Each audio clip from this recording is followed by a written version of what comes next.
I am Patty Stern. I'm the Executive Director. Been here for about 12 years. Feels like it's just flown by. It's a great place to work, and we do such a great service to the community, but we couldn't do it without folks like all of you. But let's start out with a few statistics. Did you know? 1 in 11 folks in Massachusetts struggle with hunger. They could be folks in this room. They could be folks that you see down in the library, town hall, at the soccer game, anywhere. Very sad statistic, I think, is that 1 in 8 children go hungry. And of course, you've heard all the statistics about children not being able to do well in school if they don't have a full belly. So that's why we're here. Back in 1983, 36 years ago now, some ladies got together, our founders, and they said, folks in our community are hungry. What can we do about that? So back in 1983, they started a hot meal program and very successfully served 50 families. And we think that they did a great job. But a lot has changed since then. We have moved back in the 35th year, 35 years ago, 1984, we switched to a model of a client choice pantry. But what that means, simply put, is our clients come in when they're hungry. They shop for food just like you and I do in the grocery store.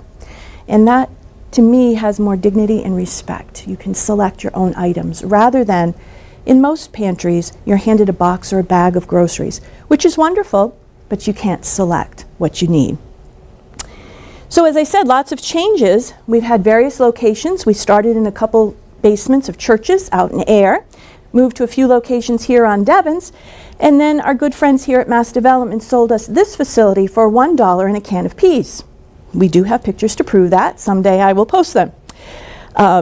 Thanks to a wonderful volunteer effort, because most of what we do here is driven by volunteer power, they raised together $1.4 million.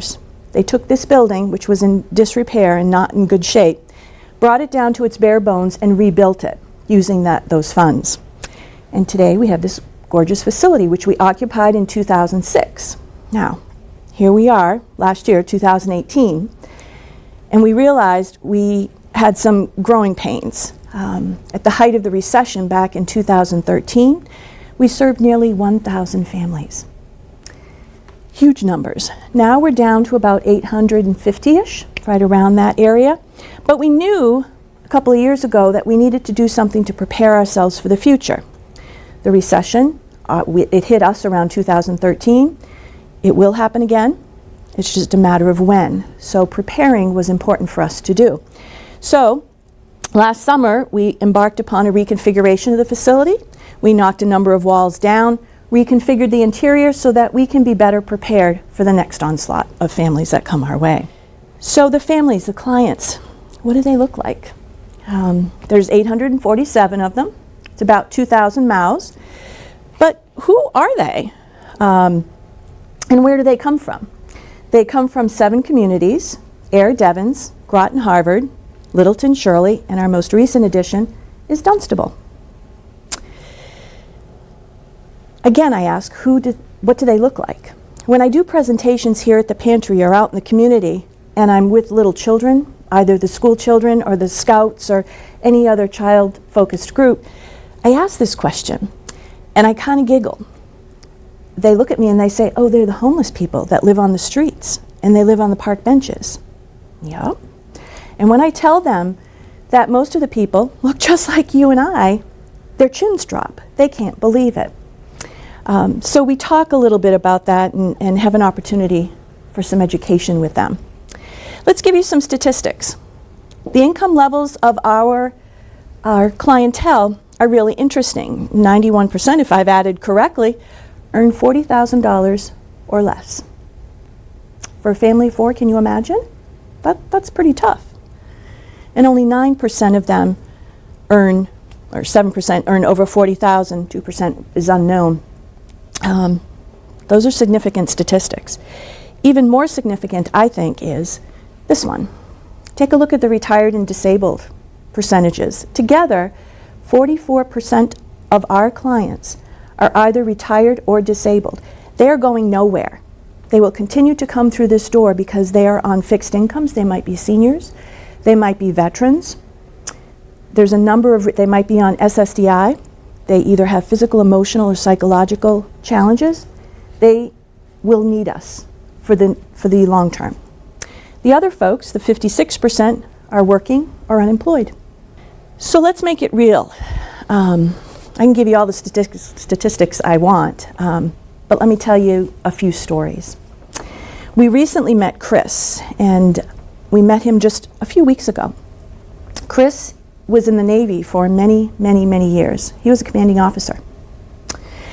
He got out, he got his PhD in computer science, and he was gainfully employed, doing well. Because of his experience in the military, he had some psychological challenges, PTS.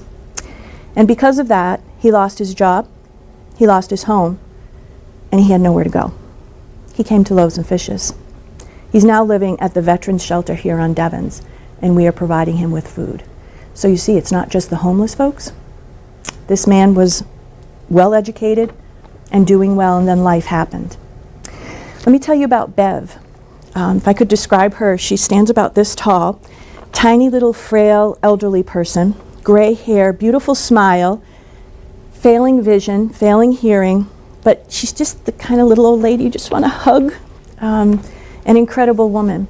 She and her husband were living on a fixed income Social Security, and they were doing okay until their grown son came back.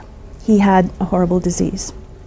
And so now Bev and her husband are trying to make ends meet on their fixed income and caring for their elderly son, their grown son. Then there's Scott. Scott is a middle-aged man with two beautiful children. He showed up one day outside, and I happened to spy him out there, dressed very nicely, professionally, and I could see, it was written all over his face, I don't want to go in there. That's the hardest thing to do, is step through our doors. Scott managed to come through the doors, and we learned his story. He was a marketing professional by trade, and life had happened.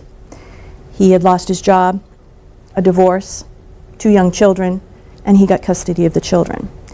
He had dried up all of his savings and all of his retirement funds, and he was having a tough time. He came to the pantry for help. I'm happy to say Scott is gainfully employed. He has his own business now, and he's doing well, and we haven't seen him for a long time.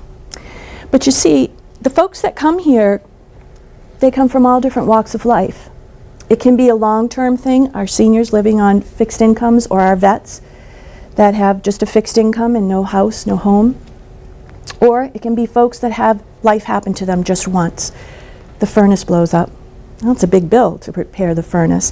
Or the transmission goes on the car. Or you're just having a little bit of a rough time for whatever reason. Illness. There's a lot of illness. We're here to help them. So it takes a lot of food to feed those 850 or so families, those 2,000 mouths, over 600,000 pounds each year. And just to give you a little visual, if you can picture this wall behind me, left to right, top to bottom, filled with, have you ever seen a banana box in the stores when you go grocery shopping? That's our unit of measure. That's how we store things. They're under your table too. Thank you for reminding me of that. If you can picture those boxes filling this wall behind me, that's how much food we go through in one session. An open pantry session is about 2 to 3 hours, and we go through that much food. So where do we get it all from? The majority of it is from donations, from folks like you and I, churches, schools, civic groups. We do get about 35% from the Greater Boston Food Bank, and about 11% of it we purchase from the donations that we receive. 88 cents of every single dollar goes right back into client services. Not too many nonprofits can boast those statistics. We're really proud of that. And of course, the engine that drives this organization is our volunteers. We have over 300 active volunteers. They are not all here on any given open pantry session when our clients visit. They do lots of things, and they donate over 20,000 volunteer hours every year. What do? Some stock shelves. Some drive to grocery stores and farms to pick up donations and bring them back to us. Some offload trucks with our donations in it. Others grow in gardens, bring us the fresh produce. Others help our clients shop. And still, there are other volunteers that are behind the scenes. People who are supporting us clerically, others who are skilled in finances, they help us with financially. And there are lots of other folks that come and help us. So the question today is, how can all of you help us?